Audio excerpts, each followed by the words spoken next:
Welfare check ba talaga o operasyon para umano mapaikli ang buhay ni dating Pangulong Rodrigo Duterte?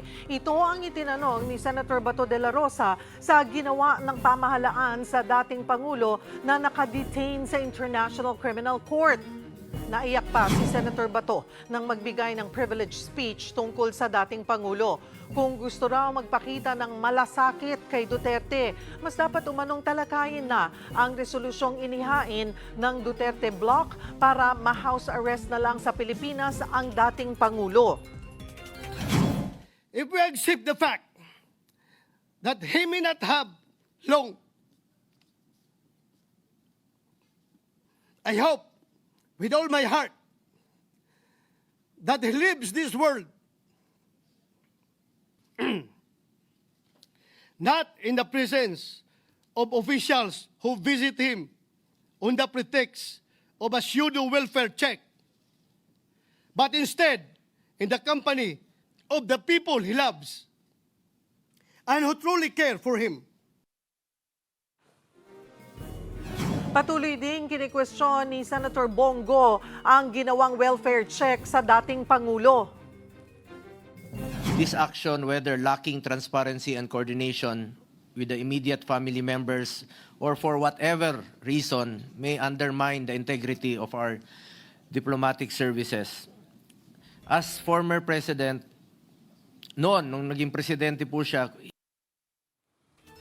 Si Senator Rodante Marcoleta naman napatanong kung bakit pinayagang mabisita ang dating Pangulo ng hindi niya pamilya or legal team.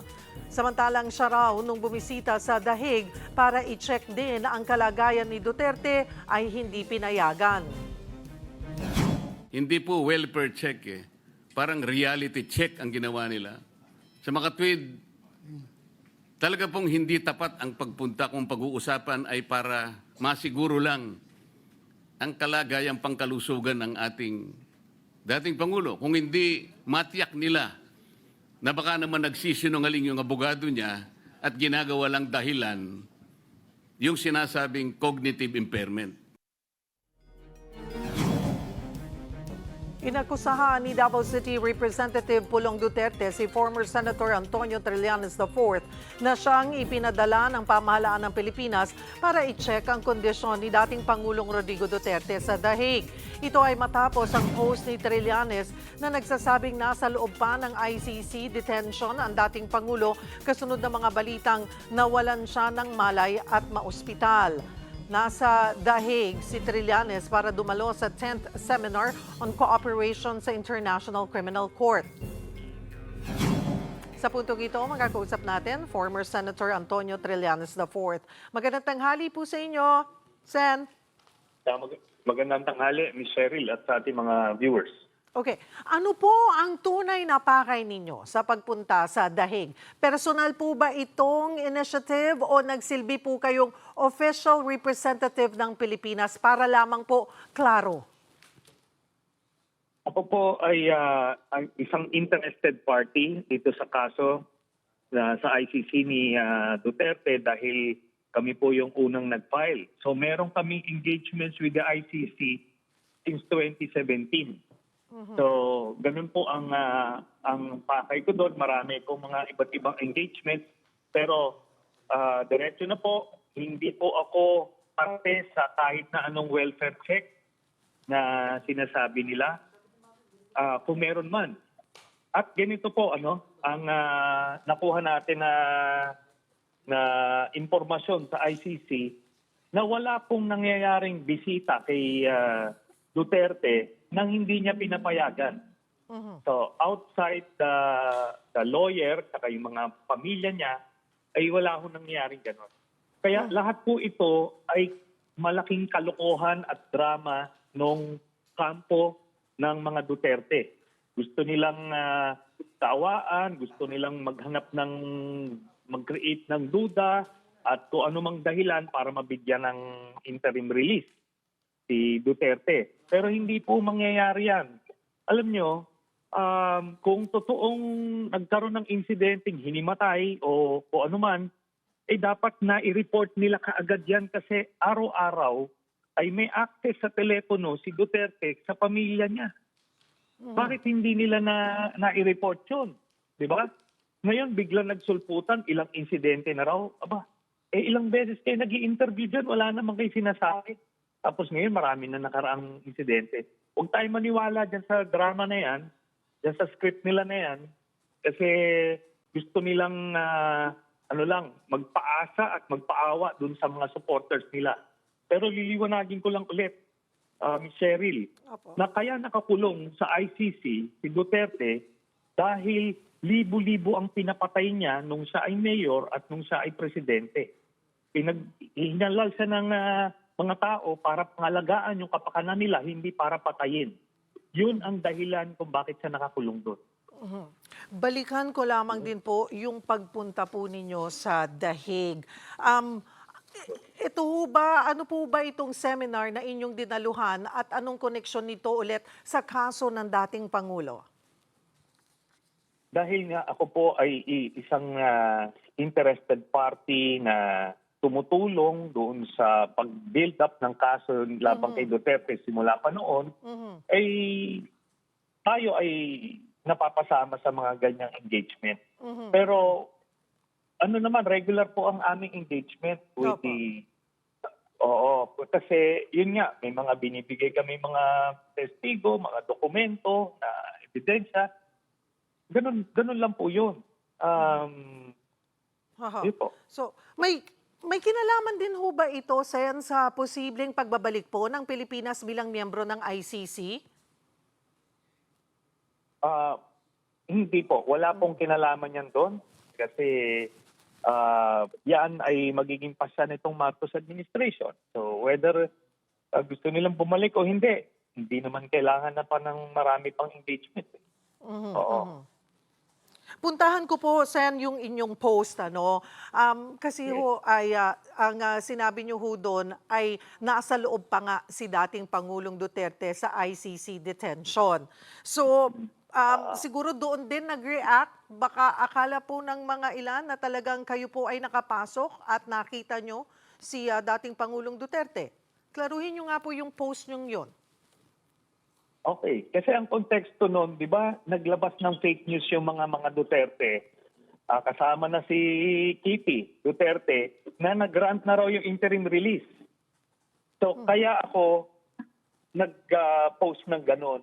Kasi naitanong ko dun sa mga kaugnayan natin kung totoo ba yon, sabi nila hindi. Kaya sinabi ko, hindi totoo na nasa loob pa rin siya. Ganun lang po yan. At balikan po natin, Oo. kasi yun nga yung lumalabas na ilang beses or nawalan po ng malay si dating Pangulo. Again, I'm not sure kung masasagot niyo po ito. Paano nga po ba yung proseso in case po may biglang nangyari po doon sa nakadetain sa kanila? Agad-agad naman po siguro dapat na ipaalam po yan sa family members, hindi po ba? Opo. So merong emergency response team, may medical team sa loob ng detention center. Alam nyo, hindi po yan selda, no? Parang country club ho yan. Kwarto sila, malaking kwarto, meron banyo na sarili, meron silang kitchen, may common area, may gym, may recreation facilities. Komportable ho sila doon. Tapos meron ding mga orderlies doon na asikaso sa kanila. Kaya any incident doon na may medical emergency, merong magre-responde. Tapos meron ho naka-standby na ambulansya doon. Tapos yung hospital is 5 minutes away. Wala pong nangyaring na unconscious o kung ano man. Kaya hindi, alam niyo, grabe ho magsinungaling itong mga taong ito.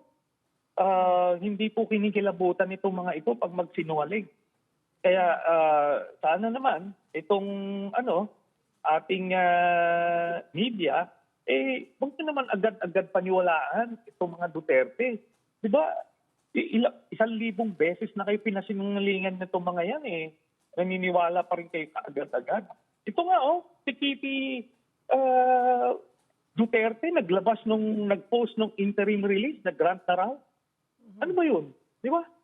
Kaya ako nag-post. That's the context of that. Na tipong pinapaasa nila yung mga supporters nila, hindi mangyayari yun, hindi makakalabas yun si Duterte. Bilang nagpasimula po ng reklamo laban kay former President Duterte sa ICC, ano ang inyong reaksyon nang marinig nyo nga na yung mga balita po tungkol sa kanyang kalusugan, kagaya po ng pagdating sa kanyang memorya ay apektado na rin daw ho? Yun na nga po. Bakit biglaan lumalabas? In fact, ang mga interview mismo nila, after lumalabas dun sa detention facility, kahit reviewin nyo po sa inyong himpilan, meron ba silang sinasabi nun? Wala. Kailan lang lumabas yan? Before nitong September 21 rally o September 23 confirmation of charges hearing. So ginagawa nilang basihan yon to delay that. Pero tignan nyo, dapat nasabi nila yun. Di ba? Recent lang Sabi ko, you can review your tapes. O pumunta si Pulong, pumunta si Sara, pumunta yung asawa. Sasabihin nila dapat, hinimatay si doon, ganito, hindi na. Walang ganong report. Not a single incident. So yun yung dito.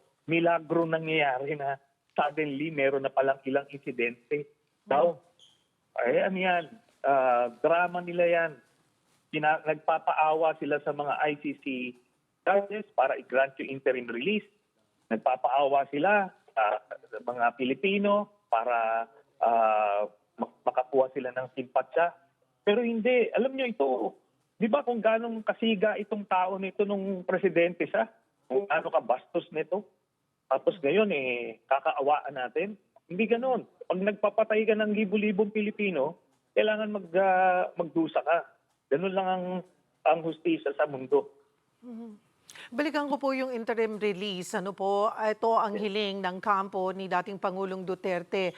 Interim release o house arrest. May impormasyon ho ba tayo kung anong bansa na yung pumayag na mag-host po sa dating Pangulo? Base po sa aking huling nakalap na impormasyon, wala pa pong pumapayag. At hindi mangyayari yung house arrest sa Pilipinas kasi unang-una, hindi tayo miyembro ng ICC. Nagbibigay lang sila ng ang mga bansa na pumapayag lang na ay yung dapat miyembro ng ICC. Hindi tayo miyembro, sila nagtanggal, hindi tayo qualified. Ngayon, dun sa mga miyembro ng ICC, wala pa pong pumapayag.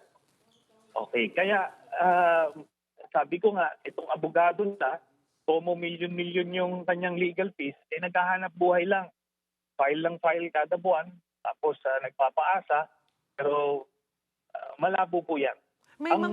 Historically, ang ginagrant lang ng ICC na interim release, yung may sakit na kailangan operahan o transplant, o yung may terminal disease, stage 4 cancer o kung ano man.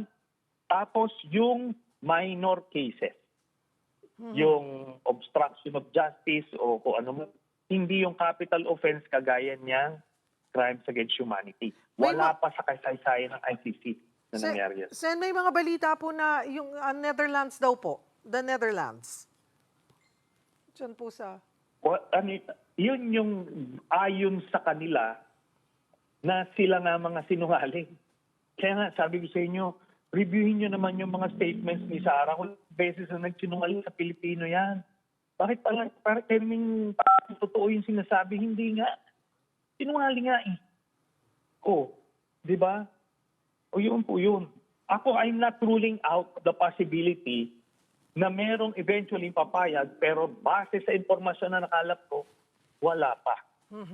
Okay. Tapos, yung sinasabi nila na hindi ino-oppose ng Philippine government, hindi po interested party ang Philippine government kasi hindi sa ICC member. So, yung prosecution ang nag-o-oppose nung kanilang release. Yung mga pamilya ng biktima, sila yung nag-o-oppose. So, yan yung babalansihin ng mga judges sa kanilang desisyon. Last month po sinabi nyo sa programang StoryCon ng One News na may mga dagdag pang ICC warrant of arrest pang inaasahan. May update ba ho kayong nakuha rito? Sino-sino ho yung mga personalidad ang i-issuehan at kung kailan? Meron pa hong mga mai-issuehan. Ang pangunahin dyan ay si Bato de la Rosa, tapos pangalawa si Bongo. Yan po ang mga pero baka next year po mangyari yan. Kaya antay na lang nila yan. Pero hindi po this year. Sabi nyo po early next year? Yes. Kung biglang lumabas before the year ends, di bonus na yan. Pero itong mga ito, sila yung integral dun sa war on drugs ni Duterte. So si Duterte taga-utos, si Bato taga-enforce sa PNP, si Bongo taga-distribute ng pera, ng reward. Ganun po yung kanilang setup. Saka ito, lahat tayong mga Pilipino na nasa hustong edad noong panahon ng 2016-2022, taksim buhay tayo lahat na nangyari yan. Hindi gawa-gawa yan. Hindi gawa-gawa yan o guni-guni natin yan. Nangyari po yan. Libo-libo yung mga namatay doon. At sila po ang may kagagawan. Senator, on another issue, isingit ko lamang po yung pagbibitiw ni Mayor Benjamin Magalong bilang Special Advisor at Investigator ng Independent Commission for Infrastructure. Ano po ang reaksyon nyo dito? At kasi po, isa po kayo sa bumabatiko sa alkalde dahil nga sa pananahimik kaugnay ng rock netting scam sa Benguet. Posible kayang may kinalaman po ito dito? Yung pagbabatikos ko? Hindi. Ang palagay ko, ang naging dahilan dyan ay yung nakita nilang meron din palang kontrata kay Diskaya ang Baguio City under Mayor Magalong. Yun naman pala yung dahilan. Kaya nagme-minor siya pagka mga Diskaya ang pinag-uusapan at mga Duterte. So, kailangan yung mauupo dyan, yung walang interest, walang pinoproteksyonan. Ang ipinalit po ay si former PNP Chief Rodolfo Azurin. So tingnan natin kung ano magiging performance naman ni PNP Chief Azurin. Lumabas ho yung pangalan nyo bilang matunog din na kapalit. Nagkaroon ho ba ng offer sa inyo? Hindi po. Hindi po tayo pwede sa mga ganyan. Tanungin na rin ho namin ang inyong opinion sa takbo ngayon ng mga investigasyon sa flood control project anomalies kung saan nadadawit po ang mga mambabatas. Your take on that? That's a welcome development. Alam nyo, noong pa natin nilalabas yan, noong panahon ni Duterte, na bilyon-bilyon yung ninanakaw. Ang dami ho noon. Kaya nga, nag-file pa ako ng kaso. Kaya mo, tatay at kapatid ni Bongo ang binigyan ng bilyon-bilyon na kontrata. Hindi ito. Di ba yung mga Diskaya, hinahanap ako sino yung proponent niyan, sino yung nilagyan. Ito pamilya na mismo eh. Diretso na eh. Di ba? May mga, tapos hindi pa sila AAA. Hindi sila qualified. So, doon nila dapat simulan doon sa 51 billion na flood control na binigay sa Davao District ni Pulong. Di ba? Noon pa yun. Sa kanila. Tapos meron pang 90 billion na yung paggawa ng seawall ba o breakwater doon sa Davao. Ang dami. Kung pakalkalin nila doon nila simulan 2016. Nako, makikita nila kung sino-sino talaga yung mga nagsimula ng sindikato na yan. With this po, ay may mga hawak din po ba kayo o nakalap na ebidensya, documents, and kung meron man po, ay ita-turn over nyo ba ito sa ICI? Yes.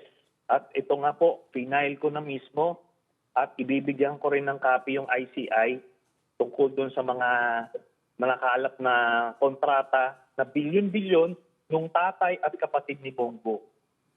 Yun po yun. Na sila ang nag-approve, sila ang nagbigay.